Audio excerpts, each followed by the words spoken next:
కొత్తగా వచ్చిన రెగ్యులేషన్స్ ప్రకారం మనం ఇప్పుడు కొత్త పెట్రోల్ని వాడబోతున్నాం. దీంట్లో ఇథనాల్ని మిక్స్ చేస్తున్నారు, అది కూడా 20%. ఇథనాల్ అంటే ఏమీ లేదు, షుగర్ కేన్ జ్యూస్. అయితే దీన్ని క్లియర్గా రిప్రజెంట్ చేయడానికి ట్రై చేస్తాయి ఇప్పుడు. సో ఇప్పుడు మళ్ళీ ప్యూర్ పెట్రోల్ తీసుకుంటున్నాం అనుకోండి, అండ్ ఇది ఇందాక చెప్పినట్టు ఎథనాల్. సో దీంట్లో మనం కొంచెం మిక్స్ చేద్దాం. ఇది E5 పెట్రోల్, అంటే 2014 వరకు వాడిన పెట్రోల్. దీంట్లో ఇంకొంచెం మిక్స్ చేద్దాం. ఇది మొన్నటి వరకు వాడిన E10 పెట్రోల్. దీంతో ఇంకాస్త మిక్స్ చేస్తే ఇది E20 పెట్రోల్, అంటే ఇప్పటి నుండి మనం వాడబోతున్న పెట్రోల్. ఏంటి దీనికే షాక్ అయ్యారా? దీనికంటే ఇంకొక షాక్ కూడా మీకు ఉంది. ఏంటి తెలుసా? దీంట్లో ఇంకొంచెం యాడ్ చేద్దాం, 10%.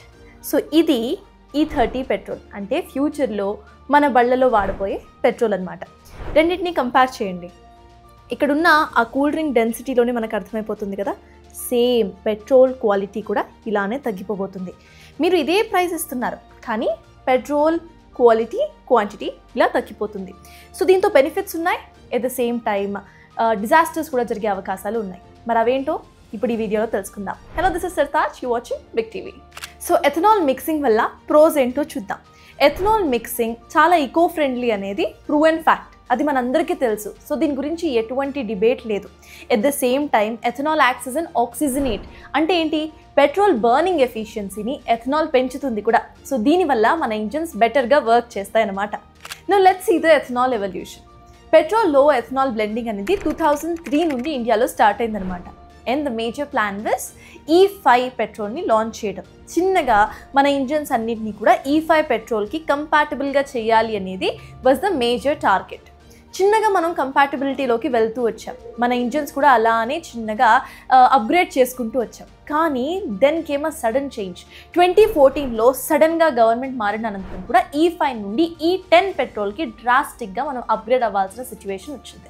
బట్ సడన్గా 2018లో సినారియో మొత్తం కూడా మారిపోయింది. ఇప్పుడు కొత్త టార్గెట్ని ఫిక్స్ చేశారు. 2030 వరకు E30 కంపాటబుల్ వెహికల్స్ని లాంచ్ చేయాలి, పెట్రోల్ని E30 చేయాలి అనేది గవర్నమెంట్ కొత్త టార్గెట్. సో ఇక్కడ ఇంకొక ఫ్యాక్ట్ కూడా ఉంది. ఏంటంటే ఇక్కడ petrol regulations E20, E5, E10, E30 అంటూ మార్చుకోవడం గవర్నమెంట్ చేతుల్లో ఉన్న ప్లాన్. కానీ కంపాటబిలిటీ ఆఫ్ ద వెహికల్స్ని పెంచడం అనేది గవర్నమెంట్ చేతుల్లో లేని ఒక అంశం అనమాట. ఇదంతా కూడా పక్కన పెట్టేస్తే, నువ్వే కదా చెప్తున్నావు ఇథనాల్ మిక్స్ చేస్తే ఇంజన్స్ బాగా వర్క్ అవుతాయి, పెట్రోల్ బర్నింగ్ ఎఫిషియన్సీ పెరుగుతుంది, ఈకో ఫ్రెండ్లీ అని అంటున్నావు, మరి ఏంటి ప్రాబ్లం అని అనుకుంటున్నారా? Actually this a bigger problem. And now let's focus on the cons. So E20 అనేది వాటర్ మాలిక్యూల్స్ని అట్రాక్ట్ చేస్తుంది. ఎథనాల్ అంటే nothing but sugar cane juice అని ముందే అనుకున్నాం కదా. సో ఎథనాల్ వాటర్ మాలిక్యూల్స్ని అట్రాక్ట్ చేస్తుంది. ఇప్పుడు ఎథనాల్ పర్సంటేజ్ ఎక్కువగా ఉంది కాబట్టి ఆ రిస్క్ కూడా ఎక్కువగా ఉంది. E20 వాటర్ మాలిక్యూల్స్ని ఎప్పుడు అట్రాక్ట్ చేస్తుంది అనే డౌట్ కూడా మనందరికీ వస్తుంది. సో మీరు మీ వెహికల్ని పార్క్ చేసి ఉంచేస్తున్నప్పుడు ఈ రిస్క్ ఎక్కువగా ఉంటుందన్నమాట. వాటర్ మాలిక్యూల్స్ని అట్రాక్ట్ చేయడం వల్ల ఇంజన్లో వాటర్ పేరుకుపోతుంది. దీనివల్ల రస్ట్ పట్టేస్తుంది ఇంజన్ మొత్తం. At the same time fuel pipe lines ఏవైతే ఉన్నాయో అవి బ్లాక్ అయిపోయే ఛాన్సెస్ కూడా ఉన్నాయి. అండ్ ఇదంతా కూడా మనకి తెలియకుండా నడిచిపోతుంది. ఎట్ ద సేమ్ టైం ఇటు E20 వాడకం వచ్చిన అనంతరం కూడా సర్వేస్ ఏం చెప్తున్నాయో ఒకసారి మనం చూస్తే, ప్రతి 5గురిలో 4 తమ వెహికల్ మైలేజ్ తగ్గిపోయిందని చెప్తున్నారు. But government has a different plan. అదేంటో ఇప్పుడు చూద్దాం. నీతి ఆయోగ్ మనందరికీ తెలిసిన సంస్థ. సో ఇదేమంటుందంటే 4 వీలర్స్లో జస్ట్ 1 to 2% మైలేజ్ మాత్రమే తగ్గుతుంది. అదే మీరు 2 వీలర్ వాడుతుంటే జస్ట్ 3 to 4% మైలేజ్ మాత్రమే తగ్గుతుంది అని అంటుంది. కానీ ఇందాక నేను చెప్పినట్టు జనాలు మాత్రం ఒప్పుకోవట్లేదు. ఆన్ రోడ్ ఫ్యాక్ట్ చాలా డిఫరెంట్గా కనిపిస్తోంది. ఆన్ రోడ్ చాలామంది వాళ్ళ మైలేజ్ డ్రాస్టికల్గా పడిపోయింది అని అంటున్నారు. సో ఇవి ఎథనాల్ వల్ల మనకి కలిగే నష్టాలు. సో ఇప్పుడు గవర్నమెంట్ అండ్ వెహికల్ కంపెనీస్ చేసిన ఫ్లిప్స్ గురించి మాట్లాడుకుందాం. గవర్నమెంట్ ఎథనాల్ బ్లెండెడ్ పెట్రోల్ని ప్రమోట్ చేస్తున్నప్పుడు మనందరికీ ఇచ్చిన వాగ్దానం ఏంటి? పెట్రోల్ రేట్ డ్రాస్టిక్గా తగ్గిపోతుంది అని.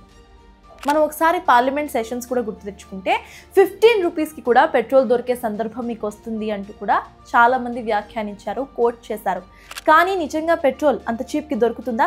ఇన్ఫ్యాక్ట్ మనం ఫ్యాక్ట్ మాట్లాడుకుంటే పెట్రోల్ చీప్కి దొరకాలి కూడా, ఎందుకంటే ఎథనాల్ ప్రొడక్షన్ ఏదైతే ఉందో అది మన కంట్రీ నుండే నడుస్తుంది. సో చీప్కి దొరకాలి. మీరు కట్టే అమౌంట్కి quality of petrol and quantity of petrol కూడా తగ్గిపోతుంది. కాబట్టి డెఫినెట్లీ మీరు కట్టే ప్రైస్ కూడా డిఫర్ అవ్వాలి. కానీ తగ్గిందా? అస్సలు తగ్గలేదు. గవర్నమెంట్ E20 పెట్రోల్ని మ్యాండేటరీ చేసిన అనంతరం కూడా కొన్ని car companies like Toyota ETC ఇవన్నీ కూడా ఏం చేశాయంటే ట్విట్టర్ హ్యాండిల్స్లో క్లియర్గా మెన్షన్ చేశాయి, మీ ఫ్యూయల్ ట్యాంక్ కనుక E20 పెట్రోల్కి కంపాటబుల్ లేకుండా మీరు E20 పెట్రోల్ని నింపుకొని ఇంజిన్ ఇష్యూస్ ఏమైనా వస్తే ఖచ్చితంగా ఇన్సూరెన్స్లో అవి క్లెయిమ్ చేయబడవు అంటూ కూడా క్లియర్ స్టేట్మెంట్ను పాస్ చేశాయి. కానీ ఇవే కంపెనీస్ నీతి ఆయోగ్ చేసిన సర్వేలో తమ వెహికల్స్ ఏవైతే ఉన్నాయో E20 కంపాటబిలిటీ లేని వెహికల్స్ కూడా E20 పెట్రోల్ కనుక నింపితే ఎటువంటి ప్రాబ్లమ్స్ చూపించడం లేదు అంటూ కూడా ఒక స్టేట్మెంట్ను ఇచ్చేసి ఆ తర్వాత ఈ ట్వీట్స్ని డిలీట్ చేసేసాయి. మరి ఇప్పుడు ఏం నమ్మాలి? అంతకు ముందు పెట్టిన ట్వీట్ని నమ్మాలా, లేకపోతే గవర్నమెంట్ చేసిన సర్వే తర్వాత డిలీట్ చేసిన ట్వీట్స్ని నమ్మాలా? సో ఇప్పుడు ఇదంతా కూడా కాసేపు పక్కన పెట్టేద్దాం, మనం లాజికల్గా మాట్లాడుకుందాం. ఇండియన్ ఆన్ రోడ్ మార్కెట్ ఒకసారి చూసుకుంటే E20 కంపాటబుల్ వెహికల్ మూవ్మెంట్ అనేది చాలా తక్కువగా ఉంది. ఇన్ఫ్యాక్ట్ ప్రొడక్షన్ కూడా చాలా తక్కువగా ఉంది. ఒకసారి మన వెహికల్ ప్రొడక్షన్ చూసుకుంటే 2023 నుండే E20 కంపాటబుల్ వెహికల్ ప్రొడక్షన్ అనేది మన వెహికల్ బ్రాండ్ స్టార్ట్ చేశాయి. సో చాలా మంది దగ్గర E20 కంపాటబుల్ వెహికల్స్ లేవు. కానీ గవర్నమెంట్ ప్లాన్ ఏంటి, ఫ్యూచర్లో E30 కూడా తీసుకురావాలి అనేది. బట్ ఇవన్నీ క్వశ్చన్స్ అడుగుతుంటే గవర్నమెంట్ ఒక ఆన్సర్ కూడా ఇస్తుంది. దానికంటే ముందు ఒకసారి ఒక సిచ్యువేషన్ని అనలైజ్ చేద్దాం. ఒక మిడిల్ క్లాస్ మనిషి ఒక కార్ కొంటాడు తన కుటుంబం కోసం. అప్పుడు ఈఎంఐ ఖచ్చితంగా పెట్టుకుంటాడు కదా, ఒకటేసారి ఫుల్గా కట్టేసి తీసుకోరు కదా. ఆ ఈఎంఐ ఎప్పటి వరకు పెట్టుకుంటాడు? కొంతమంది 1 year, కొంతమంది 2 years. ఈ 2 yearsలోనే ఇక్కడ కంపాటబిలిటీ ఆఫ్ ద ఇంజన్ నేను మార్చేస్తా అంటే అది ఎంతవరకు కరెక్ట్? అది కూడా ఒక చాయిస్ ఇవ్వకుండా అది ఎంతవరకు కరెక్ట్? సో వీటికి గవర్నమెంట్ ఏం ఆన్సర్స్ ఇస్తుందో తెలుసా? బ్రెజిల్ను ఒక ఎగ్జాంపుల్గా చూపిస్తుంది. ఉదాహరణ కరెక్ట్గానే ఉంది, కానీ ప్లానింగే అస్సలు కరెక్ట్గా లేదు. ఎందుకంటే గవర్నమెంట్ బ్రెజిల్ ఇప్పుడు E27 పెట్రోల్ని వాడుతుంది అని చెప్తుంది. ఎగ్జాక్ట్లీ E27 పెట్రోల్ని ఇప్పుడు బ్రెజిల్ వాడుతుంది. కానీ వాళ్ళ ఎథనాల్ ఇవల్యూషన్ అనేది 1970లోనే స్టార్ట్ అయిపోయింది.